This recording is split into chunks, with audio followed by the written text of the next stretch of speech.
What if genders had no future? How can South America learn from Iceland's experience with gender equality? Let me start by saying really clearly, well, Iceland has been number one for gender equality for the past 12 years, according to the World Economic Forum. That does not mean that we've got it. It only means that we're not as bad as every other country in the world. Let's look at what we have achieved. We have educational system that is a good one, and regardless of your gender, you can go through a good educational system. And in fact, like in many countries today, there are more women graduating from the universities with a university degree than men. And that's actually becoming another problem. We have the laws and regulation in place, but the government has actually created a space for legally, for regardless of genders, to grow yourself in. We have parental leave for both parents, 12 months that is paid by the government, and it's actually obliged for both parents to take the leave, not only the mother. We have businesses and organizations, they need to be certified. They need to show and prove that they're paying the same wages regardless of people's genders. We have strong female leadership roles, and we've had that for decades. If you recall, back in 1980, our president, our first female democratically elected president in the world, Vigdís Finnbogadóttir, became in office. And we have, in the latest national election, they were close to 50-50 gender balance after that election. So we have achieved quite a bit, but we're still looking at unbalanced gender roles. And they're still based upon the old stereotypical gender roles. You see, despite everything that we have achieved, only one company on the stock market in Iceland is led by a woman. One company. And this year, in a survey, 29% of female leaders in the business world say they're also responsible for 100% of everything that needs to be taken care of in home. Women are also twice as much likely to experience burnout than men. And I can give you more facts, but this is what I want to leave you with exactly now. We have been facing and talking about gender equality, but I think that what we need to start to look at is more of gender equity, that we value people regardless of their genders. So you feel that you are valued as an individual, and what the work that you do and the things that you bring to the world is equally valued regardless of which gender you hold. And here's the thing, this work, the outcome of this work just does not happen by an accident. It's just not a chance. It is an ongoing process. That's what every single person who has been in this, doing this journey and on this journey here in Iceland and all over the world, they know this does not happen by accident. So what can South American learn? I actually think it's more important that we start to think of what sort of a world do we want to create and how do you want to co-create it and learn from each other, because I think we can learn a lot from South America, just as South America can learn from us. We are, just to give you a little bit about me, my name is Rúna Magnúsdóttir. I am born and raised and living in Iceland. I am a No More Boxes leadership coach, and I'm a co-founder of the movement No More Boxes, which is both a movement, methodology, and a lifestyle. I'm co-creator of an online transformational game called The Game of Boxes, and I'm an author of 2 books, Branding Your X Factor, which is all about your personal brand, and I'm co-author of the book The Story of Boxes, The Good, the Bad, and the Ugly. And currently, I'm writing my 3rd book, What If Genders Had No Future? Let's go into the real concept here and the problem that we're facing and the illusion that we're constantly seeing in our world, the box-based world that we are being forced to live in. Box-based world that is controlling 95% of all of your actions and reactions. And let me tell you what I'm talking about. So you see, before you're born, you've been boxed. Yeah, by your race, by your gender, by your sexuality, by your background, by your religion, by the country, by your family. You are boxed in. And the society has boxed you in, and your family has boxed you in. You have a certain expectations according to where you came from. And here you are, just a little newborn baby. And as you grow up the first 7 years in your life, you're learning how to live in this world. And your brain is full of ideas and creativity and needs and wants and things that you would like to see in the world.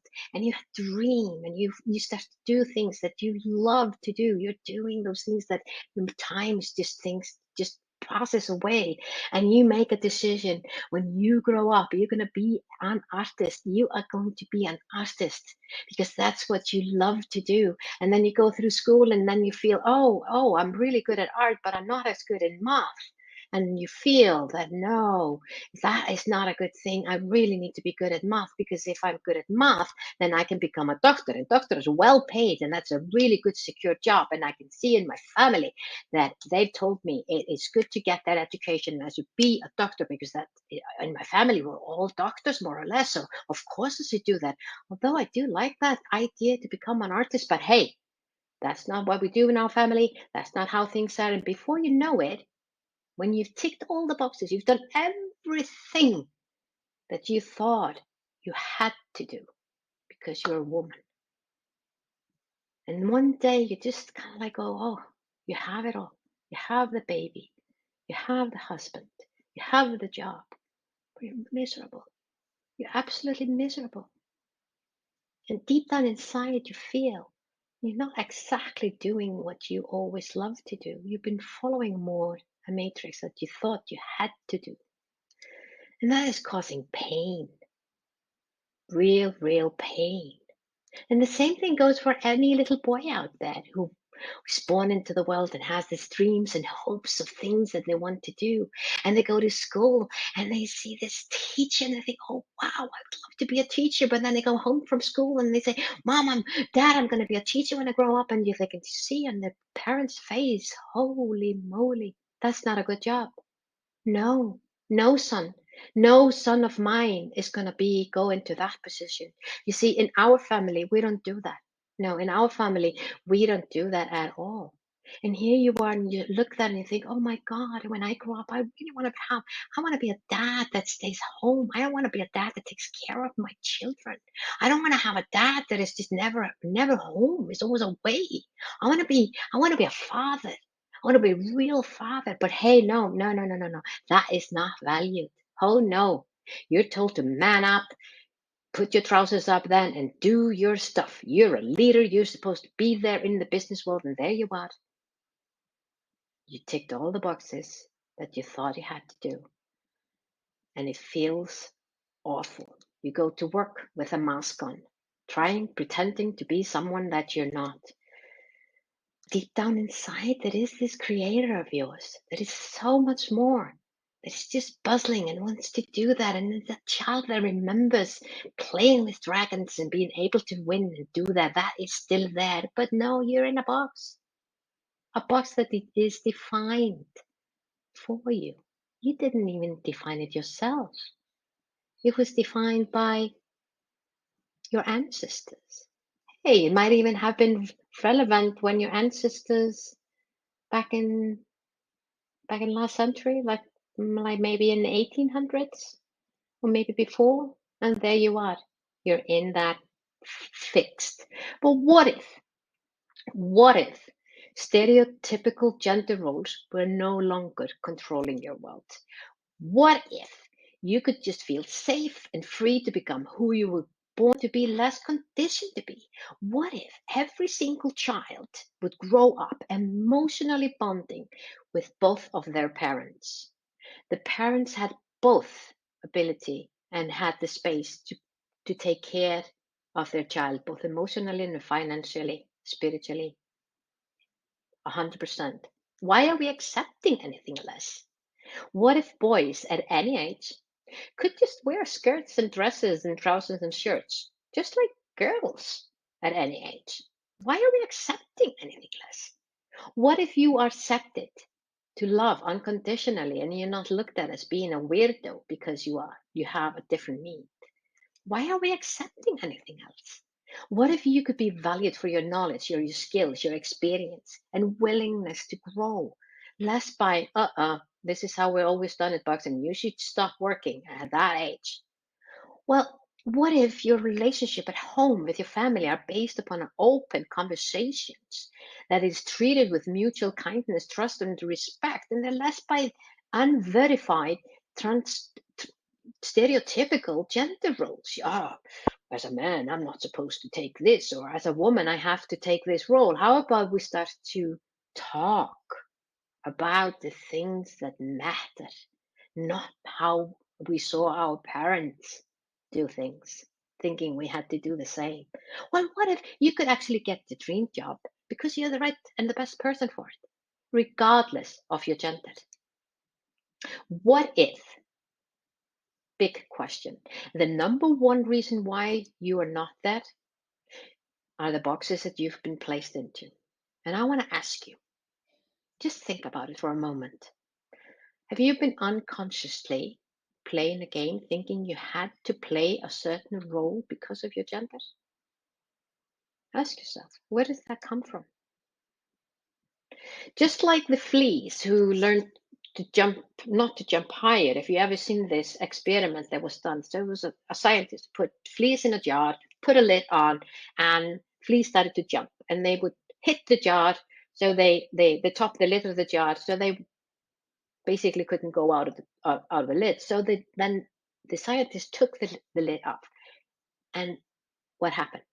The fleas didn't jump any higher because now they believed they couldn't. And the same thing goes with you when you believe in the boxes. And without you starting right now today to challenge your box based mindset, you will continually be unconsciously judging another person the first 7 seconds you meet them and putting them into 11 different boxes. And hey, not only you, they are going to be judging you exactly the same way, where you don't feel that you are understood. You're going to be living a limited life, believing that your everything is based upon your preformed thinking, listening, and reacting based upon something that once was accepted, but absolutely not in the world that we're heading into with all the changes that the fourth industrial revolution is coming in. You will convince yourself a time and a time again, if you're going to live in a box and thinking you have to fulfill all these needs and all these things that the stereotypical gender box is putting on you, you're never going to be good enough. Never. Forget it. And you're never going to get the best out of your team anyway. You're just going to get a fraction of what your team could actually offer you if you're not giving them space to be more who they are, less conditioned to be. And hey, frankly, I think that's a human waste. It takes you to change the status quo. That is just how it is. And you need to find the courage to open up the gender box, whether that is in your organization, in your home, in your world, whatever you want to be a leader. Create safe space to transform the old stereotypical gender box into more flow of humanity, and be the leader who is courageously doing the changes, going out there, getting the best out of everyone around you, learning every day. Every human being has the capacity to change, every single one. Yet 60% of leaders, they want to change the organization, not themselves. Are you part of that? Are you part of those 60% of leaders who are not willing to? Well, now you have to change. What I'm seeing in Iceland with the things that we are doing and how we are evolving today is that it's the rise of more conscious business leaders and organizational leaders who are understanding that there is a need for every organization today to start to look differently at our unconscious biases. And they are seeing those conscious and purpose driven business leaders that there's a need for a different type of conversation, and we call it the no more boxes conversations, that we have time and space to open up for this unconscious biases that we are all holding in one form or another. If you see that this talk of mine has, and you feel that it's opened something up inside of you, and you would like to know more about how you can change that, contact me. All the information is over here. I will be honored to answer you back. Bless, bless.